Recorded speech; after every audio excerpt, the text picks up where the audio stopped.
Rail सफर में भीख मांगने के दौरान एक भिखारी को एक सूट बूट पहने सेठ जी दिखे।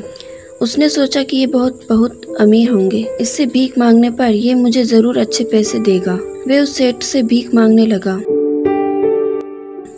भिखारी को देखकर उस सेठ ने कहा, तुम हमेशा मांगते ही हो, क्या कभी किसी को कुछ देते भी हो?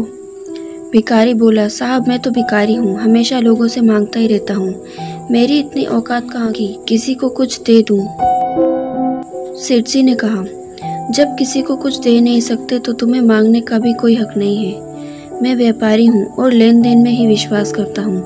अगर तुम्हारे पास मुझे देने के लिए कुछ हो तभी मैं तुम्हें बदले में कुछ दे सकता हूँ। तभी वे स्टेशन आ गया जहाँ उस सेठ को उतरना था। वे ट्रेन से उतरा और चला गया। इधर भिखारी सेठ की कई बात के बारे में सोचने लगा। सेठ के द्वारा कही गई बात उस भिखारी के दिल में उतर गई। वे सोचने लगा कि शायद मुझे भीख से अधिक पैसे इसलिए नहीं मिलता क्योंकि मैं उसके बदले में किसी को कुछ दे नहीं पाता हूँ। लेकिन मैं तो भिखारी हूँ, किसी को कुछ देने के लायक भी नहीं हूँ। लेकिन कब तक मैं लोगों को बिना कुछ दिए केवल मांगता ही रहूँगा। बहुत सोचने के बाद भिखारी ने निर्णय लिया कि जो भी व्यक्ति उसे भीख देगा वो उसके बदले में उसे कुछ जरूर देगा। लेकिन अब उसके दिमाग में ये प्रश्न चल रहा था कि वे खुद भिखारी है तो भीख के बदले वे दूसरों को क्या दे सकता है। इस बात को सोचते हुए दिन भर गुजरा, लेकिन उसे अपने प्रश्न का कोई उत्तर नहीं मिला। दूसरे दिन जब वह व्यक्ति स्टेशन के पास बैठा हुआ था तभी उसकी नजर कुछ फूलों पर पड़ी जो स्टेशन के पास के पौधों पर खिल रहे थे। उसने सोचा, क्यों ना मैं लोगों को भीख के बदले कुछ फूल दे दिया करूं। उसको अपना यह विचार अच्छा लगा और उसने वहां से कुछ फूल तोड़ लिए। वह ट्रेन में भीख मांगने पहुंचा। जब भी उसे कोई भीख देता तो उसके बदले वे उसको कुछ फूल देता। उन फूलों को लोग खुश होकर अपने पास रख लेते। अब भिखारी रोज फूलों को तोड़ता और भीख के बदले लोगों में फूलों को बांट देता था। कुछ ही दिनों में उसने महसूस किया कि अब उसे बहुत अधिक लोग भीख देने लगे हैं। वे स्टेशन के पास के सभी फूलों को तोड़ लाता था। जब तक उसके पास फूल रहते थे तब तक बहुत से लोग उसे भीख देते थे, लेकिन जब फूल बांटते बांटते खत्म हो जाते थे तो उसे भीख भी नहीं मिलती थी। अब रोज ऐसा ही चलता रहा। एक दिन जब वो भीख मांग रहा था तो उसने देखा कि वही सेठ ट्रेन में बैठे हैं जिनकी वजह से उसे भीख के बदले फूल देने की प्रेरणा मिली थी। वे तुरंत उस व्यक्ति के पास पहुंच गया और भीख मांगते हुए बोला, आज मेरे पास आपको देने के लिए कुछ फूल है, आप मुझे भीख दीजिए, बदले में मैं आपको कुछ फूल दूंगा। सेठ ने उसे भीख के रूप में कुछ पैसे दिए और भिखारी ने एक फूल उसे दिया। सेठ ने कहा, वाह क्या बात है, आज तुम भी मेरी तरह एक व्यापारी बन गए हो। इतना कहकर फूल लेकर फिर सेठ जी स्टेशन पर उतर गया। लेकिन उस सेठ के द्वारा कही गई बात एक बार फिर से उस भिखारी के दिल में उतर गई। वे बार बार उस सेठ के द्वारा कही गई बात के बारे में सोचने लगा और बहुत खुश होने लगा। उसकी आंखें अब चमकने लगी।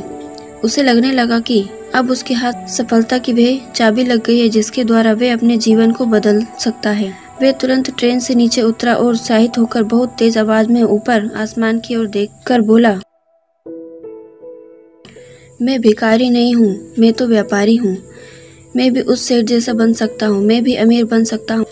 लोगों ने उसे देखा तो सोचा शायद ये भिखारी पागल हो गया है। अगले दिन वे भिखारी उस स्टेशन पर फिर कभी नहीं दिखा। इस वर्ष बाद इसी स्टेशन पर दो व्यक्ति सूट बूट पहने हुए यात्रा कर रहे थे। दोनों ने एक दूसरे को देखा तो उसमें से एक ने दूसरे से हाथ मिलाया और कहा, क्या आपने मुझे पहचाना? सेठ जी, नहीं तो शायद हम लोग पहली बार मिल रहे हैं। सेठ जी, आप याद कीजिए, हम पहली बार नहीं मिल रहे हैं बल्कि तीसरी बार मिल रहे हैं। सेठ ने कहा, मुझे याद नहीं आ रहा, वैसे हम पहले 2 बार कब मिले थे?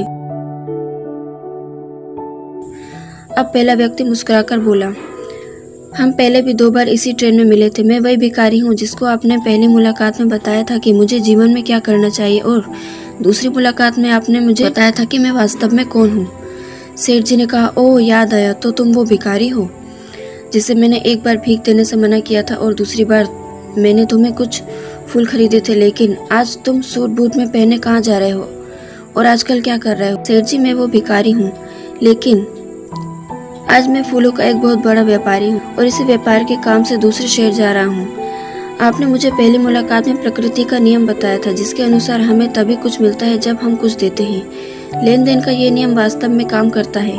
मैंने ये बहुत अच्छी तरह महसूस किया है, लेकिन मैं खुद को हमेशा भिखारी ही समझता रहा। इससे ऊपर उठकर मैंने कभी सोचा नहीं था। जब आपसे मेरी दूसरी मुलाकात हुई तब आपने मुझे बताया कि मैं एक व्यापारी बन चुका हूँ। अब मैं समझ चुका हूँ कि मैं वास्तव में एक भिखारी नहीं बल्कि व्यापारी बन चुका हूँ। मैंने समझ लिया था कि लोग मुझे इतनी भीख क्यों दे रहे हैं, क्योंकि वे मुझे भीख नहीं दे रहे थे बल्कि उन फूलों का मूल्य चुका रहे थे। सभी लोग मेरे फूल खरीद रहे थे क्योंकि इससे सस्ते फूल उन्हें कहाँ मिलते। मैं लोगों की नज़रों में एक छोटा व्यापारी था, लेकिन मैं अपनी नज़रों में एक भिखारी ही था। आपके बताने पर मुझे समझ आ गया कि मैं एक छोटा व्यापारी हूँ। मैंने ट्रेन में फूल बांटने से जो पैसे इकट्ठे किए थे उनसे बहुत से फूल खरीदे और फूलों का व्यापारी बन गया। यहाँ के लोगों को फूल बहुत पसंद है और उनकी इसी पसंद ने मुझे आज फूलों का एक बड़ा व्यापारी बना दिया। स्टेशन आने पर दोनों साथ उतरे और अपने अपने व्यापार की बात करते हुए आगे बढ़ गए। मित्रों, इस कहानी से हमें बहुत कुछ सीखने को मिलता है। कहानी में सेठ जी लो और दो के नियम को बहुत ही अच्छी तरह जानता था। दुनिया के सभी व्यापारी पूंजीपति इसी नियमों का पालन करके ही बड़े व्यापारी बने हैं। दोस्तों, आपको एक कहानी कैसी लगी हमें कमेंट बॉक्स में ज़रूर बताएं, और अगर आपको एक कहानी अच्छी लगी हो तो आप इसे लाइक और शेयर ज़रूर करें, और आगे ऐसी वीडियोस पाने के लिए चैनल को सब्सक्राइब करना बिल्कुल ना भूलें।